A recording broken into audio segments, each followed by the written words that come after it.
If you didn't already know, SEPTA, Philadelphia's transit agency, is currently looking down the barrel of some serious service cuts.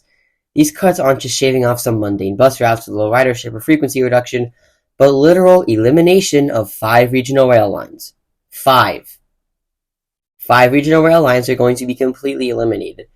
This includes the Paoli-Thorndale line, the busiest on the system, along with other very important lines like the Trenton line, which currently connects the city of Trenton, New Jersey to Philly, while serving many populated North Philadelphia communities and offering a connection to New Jersey Transit.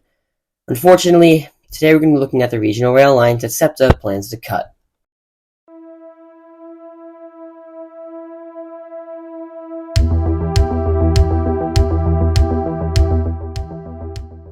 First, we'll start with the Wilmington Newark line, a 37-mile commuter line that runs from downtown Philadelphia out to Newark, Delaware, near the Maryland-Delaware border.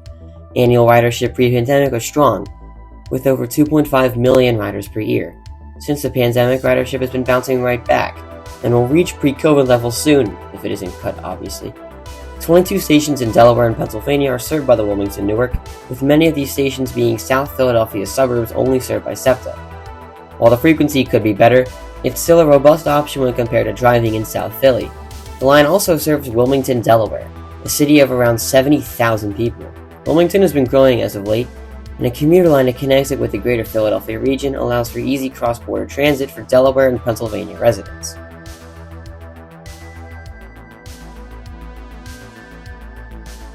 The next line that SEPTA plans to cut is the Kimwood line, which is known for one-car consits and the very short length, as it is the second shortest commuter rail line in America behind the Princeton-Dinky branch line in New Jersey.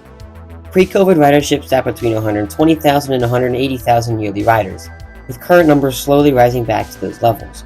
Despite its short length, the Kimwood line still has a demographic to serve and does its job well.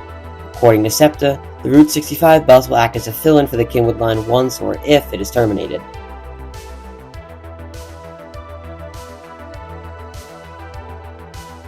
Chestnut Hill West line will also be eliminated, with the 23, 71, and 81 providing fill-in service. With the full elimination of the Chestnut Hill West, you'd think that SEPTA would try and ramp up service on the Chestnut Hill East line. Nope. Chestnut Hill West line's pre-pandemic ridership figure sat around 1.5 million, and as you can see, post-COVID ridership has been coming back. Each year since 2021, around 250 riders or less have been returning, and this line could reach pre-COVID levels soon if the Chestnut Hill West line sticks around.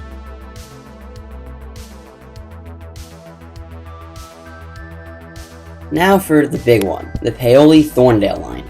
Out of all the SEPTA regional rail lines, the Paoli-Thorndale is the single busiest. It runs along the Keystone Corridor shared with Amtrak, and there have been some quiet discussions about extending it to Lancaster, and maybe even Harrisburg. Real quick, I want to shout out Paoli-Thorndale.com, who are trying to gain support for keeping the Paoli-Thorndale line around. I have their website linked in the description, so go check them out. This video isn't sponsored by them or anything like that, but go check them out as they have a whole history on how we got to this point and what we can do to save SEPTA.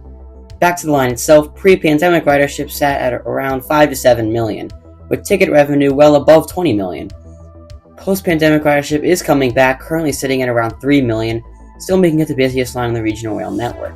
According to SEPTA, the Route 105 will make some relief, but it won't be able to take on millions of yearly riders.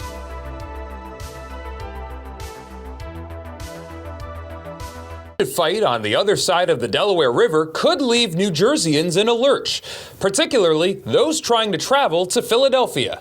It would be inconvenient for me, and I predict it's going to be very inconvenient for a lot of students who live in New Jersey and commute, or live in even Pennsylvania and commute. So I'm disappointed to hear that. If they did do that, then I'd probably have to switch up. Take the river line into Camden and take the speed line from Camden to Philadelphia. It would be more expensive because I would either have to take Amtrak or Uber from here to Philadelphia. We go from $10 to $50 for Amtrak, $50 for Uber. Despite SEPTA supposedly cutting its busiest line, the one that I'm most angry about is definitely the Trenton line. The Trenton line runs from Philly up to Place on Earth, Trenton Transit Center, along Amtrak's Northeast Corridor. Despite not being the busiest line, it is incredibly important, as it's one of 2 SEPTA lines to run into the Garden State. Trenton isn't just some small town either, with just under 90,000 residents. Not only is it one of New Jersey's most populated cities, but it's also the state capital of New Jersey. The state capital of New Jersey will be losing a commuter rail connection to Philadelphia, supposedly. Isn't that just wonderful? Trenton Transit Center also serves as a connection to New Jersey Transit's Northeast Corridor line, which runs up to New York Penn Station. The NEC line runs through several key locations like Newark, New Brunswick, which directly serves the Rutgers campus, along with Princeton Junction, which offers a rail connection to Princeton University. This is crucial as SEPTA serves Penn, Temple, along with several other Philadelphia colleges are within walking distance to SEPTA stations. With SEPTA cutting the Trenton line, this connection will be gone. Pre-COVID ridership on the Trenton line sat between 3 and 4 million, with current ridership numbers comfortably sitting around 2.5 million. How will SEPTA fill in for a direct commuter rail service to Trenton? Around Philly, the 66 and 129 along with the L will provide alternatives.